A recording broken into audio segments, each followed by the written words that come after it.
Fundamentals of Ayurvedic Medicine. Ayurveda is pronounced A-yer-ve-da.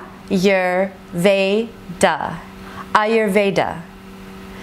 Ayurveda is more than 5,000 years old and is one of the oldest and most comprehensive healing sciences in existence. It's the sister science to yoga and also Indian astrology. And each of these sciences provides a unique lens for us to understand life, our existence, ourselves. And the word Ayurveda, it comes from the Indian language Sanskrit. Ayurveda literally means the knowledge of life or the science of life. Ayu means life, Veda means science, wisdom, or knowledge. So Ayurveda is the wisdom of living, or the art of living in harmony with nature and your highest self. You may wonder, where did Ayurveda come from? How was Ayurveda discovered? Thousands of years ago, there were great seers, sages, and healers from all around the world. And they gathered in India, and they shared their medical knowledge, and they shared their healing wisdom. They gathered for the upliftment of humanity and all sentient beings. And these sages, they were both men and women. And they came from all traditions, creeds, and backgrounds. They were deeply devoted and spiritual people who, through direct cognition, through meditation, they gained this wisdom. They basically spent their entire lives observing their relationship, the relationship between them and nature. And they understood that everything was inherently interconnected. They discovered many mysteries in life and also the wisdom of true healing. They codified these observations of energetic patterns in nature, in food, in herbs, and imbalances. And they established the cause and effect.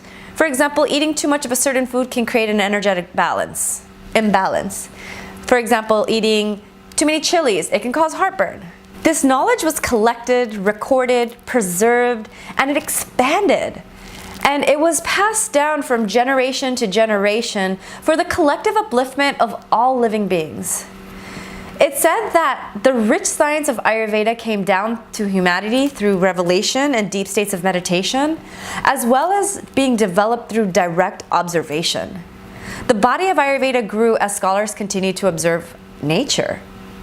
And there's a wonderful story of the cobra and mongoose. The mongoose fights and kills venomous snakes. Sometimes in the process of fighting, the mongoose will get bitten. And while the mongoose has some natural immunity to this venom, especially cobra bites, it has been observed that after the mongoose kills the snake, it runs into the forest and chews on some herbs to regain its strength. So after observing this, practitioners of Ayurveda use the same herbs as anti-venom on humans. And guess what? It worked! One of the herbs the mongoose ate, according to historical accounts, is the plant called sarpagandha, or Indian snake root.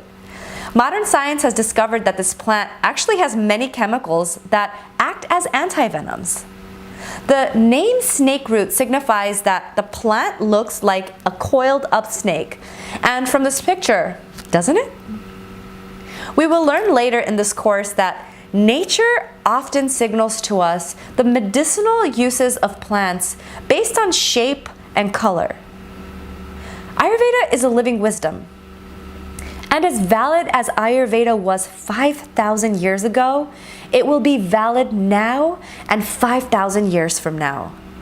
Details may change, but the essence of Ayurveda will remain true because it's based on the laws of nature. Just as a law of gravity existed before its discovery, and it's going to continue to exist even if humanity forgot about it, so too will Ayurveda, because it's based on the laws of nature. By observing nature, these enlightened beings came to know and understand the makeup of the universe, the makeup of ourselves, and spread the science to humanity. And we too, you and I, both have the ability to awaken this deep perception and this healing ability. And the goal of this course and the goal of Ayurveda is to awaken our own inner healer. Understanding the basic principles of Ayurveda will provide the foundation you need to heal yourself, prevent disease, increase longevity, and live a spiritually rich and materially abundant life. Ayurveda teaches us how to live a balanced and integrated life. When nature is healthy and thriving, so are we. Nature teaches us that life is sacred. It's a gift. We are interdependent and connected to the entire cosmos and all of existence. And we all have a life purpose. We are a tiny microcosm of the grand macrocosm. The entire universe exists within us. The sun, the moon, the rivers, the forests, they all exist inside of us. This understanding that we are integrated and interconnected with nature, it's especially important during these modern times where there's so much disregard for the health of our environment. As a society, we are so disconnected from nature, we mistakenly believe that we're separate. We're not separate from nature. A small example of this is our overuse of pesticides. It's basically started to infect our drinking water and even our rainwater. There's trace levels of pesticides detected in human beings, you and I, and children, infants. We are not separate from nature because we are nature.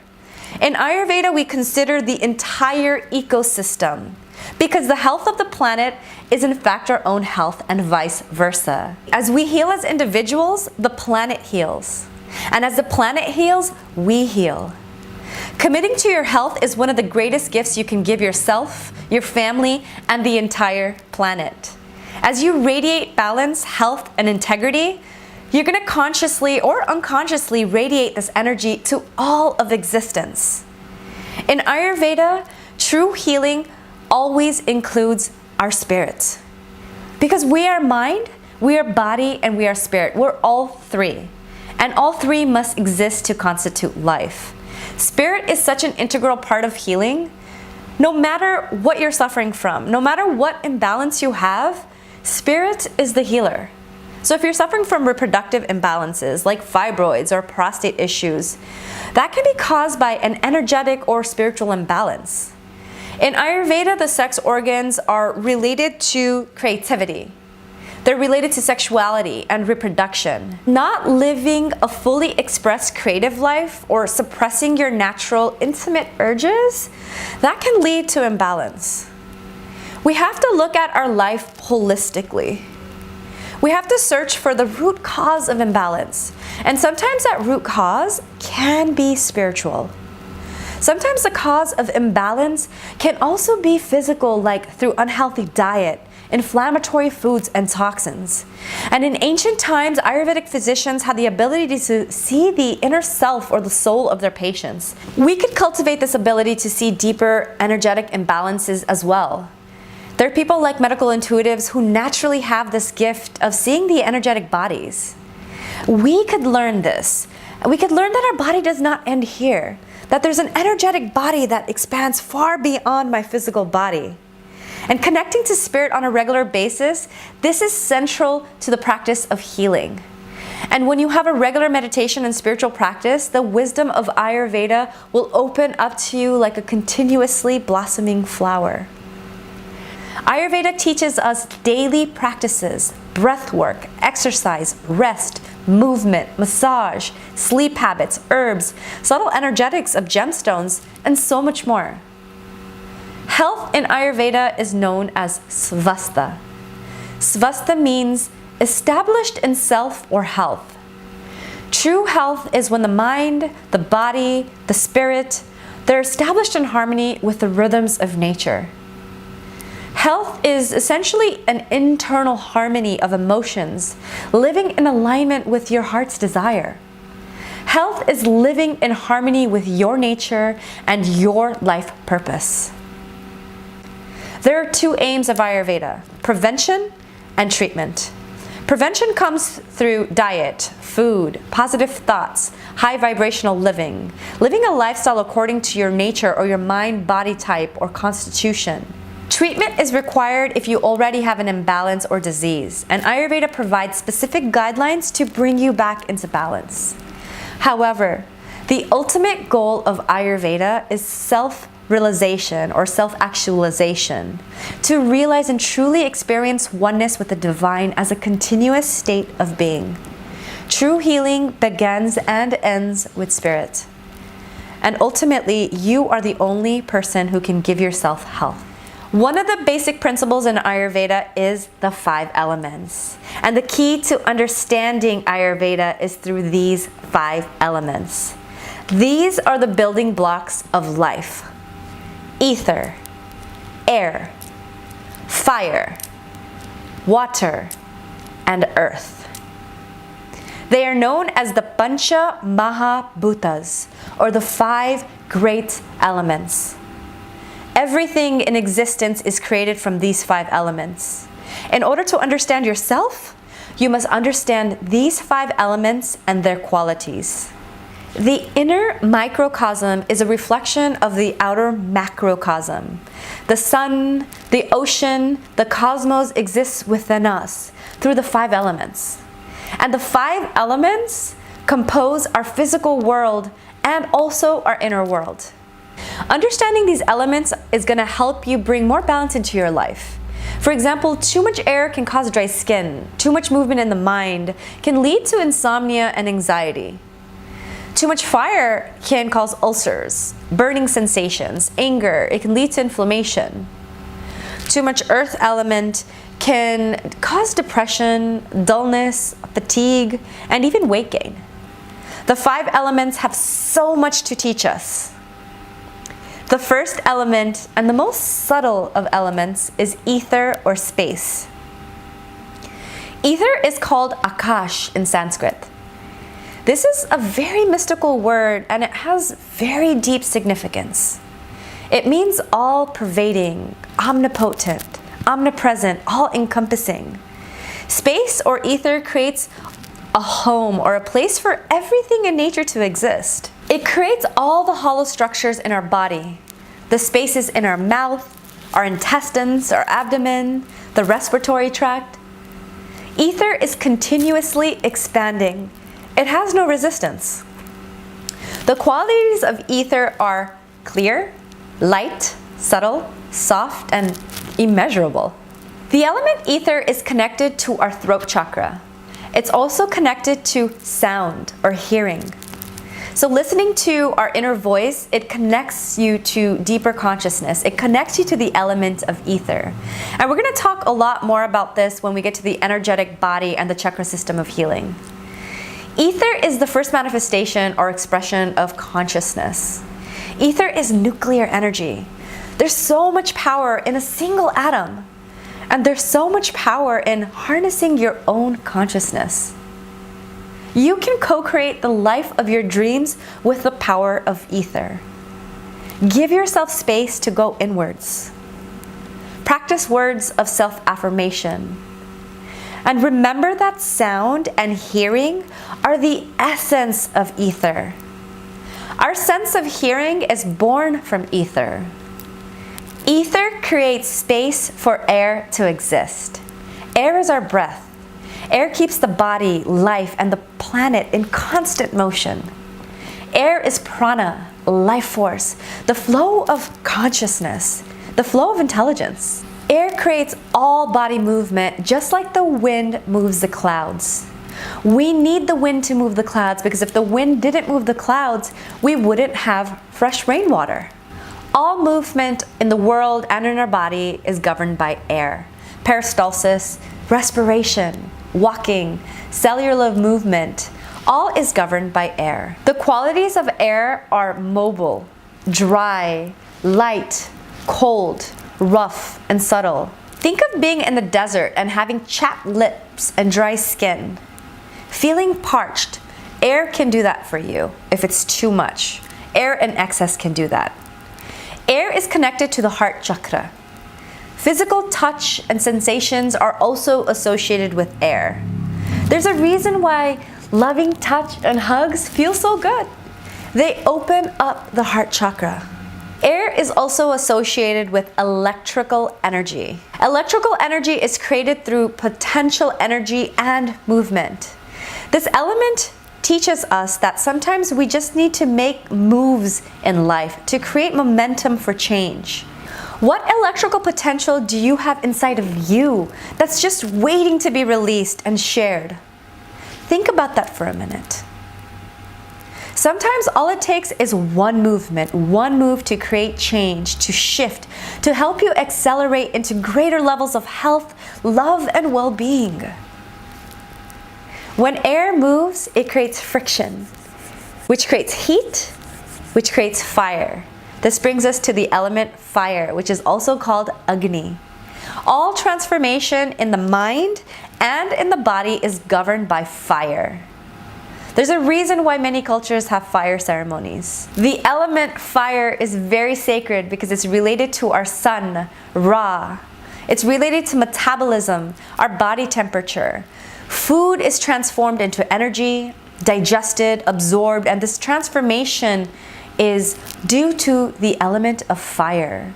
Fire is also responsible for transforming our everyday life experiences into wisdom. What would happen if we lived every day and just forgot our memories and didn't learn the lessons we were supposed to learn? We would repeat the same mistakes over and over and over again. Fire allows for this transformation of experiences to become wisdom. In yoga tradition, fire is connected to the third chakra, or willpower. And listening to gut feelings is associated with this element.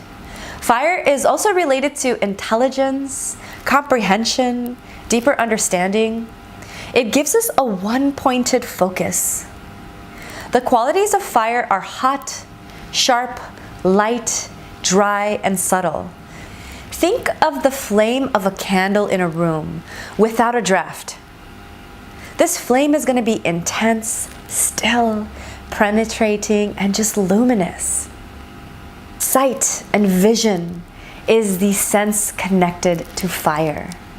This means physically seeing the beauty of nature, our loved ones, ocean waves, and also deeper insight that comes through self-reflection.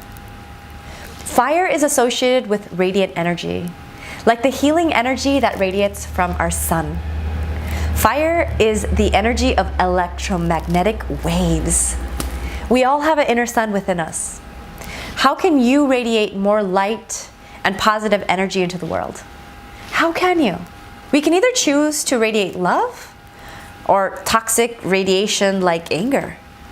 Fire is the energy of our inner sun, and we have the ability to choose how we radiate that sun. We could burn people with our sharp rays, or we could nourish them with our soft morning rays. Fire creates water.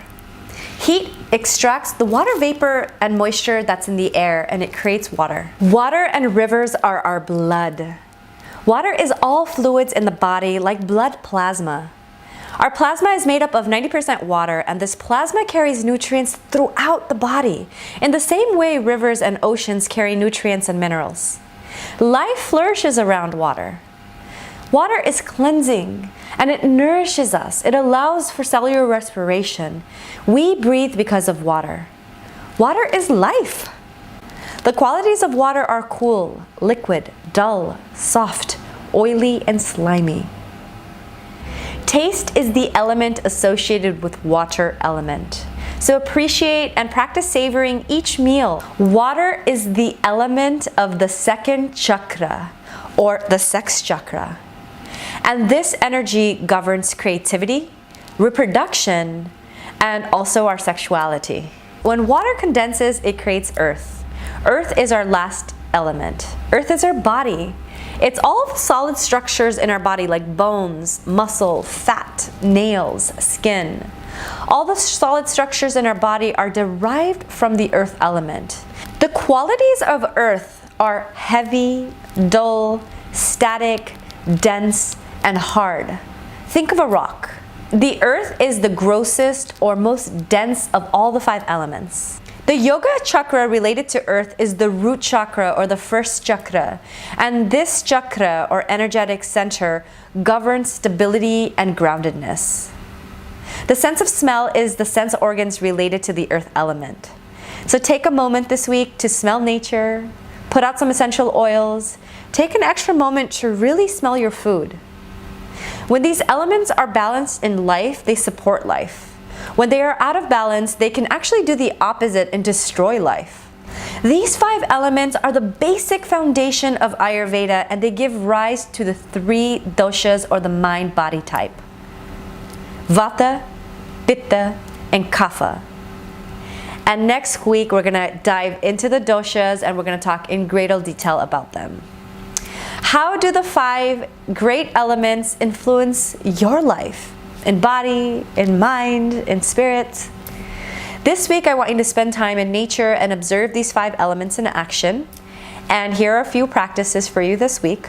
For ether, give yourself some space to go inwards. Practice words of affirmation. Listen deeply to yourself and others. Listen to silence. Listen to music. Observe nature and your own mind-body. Really create space to go inwards. Air. Hug someone or hug yourself. Practice taking deep breaths in.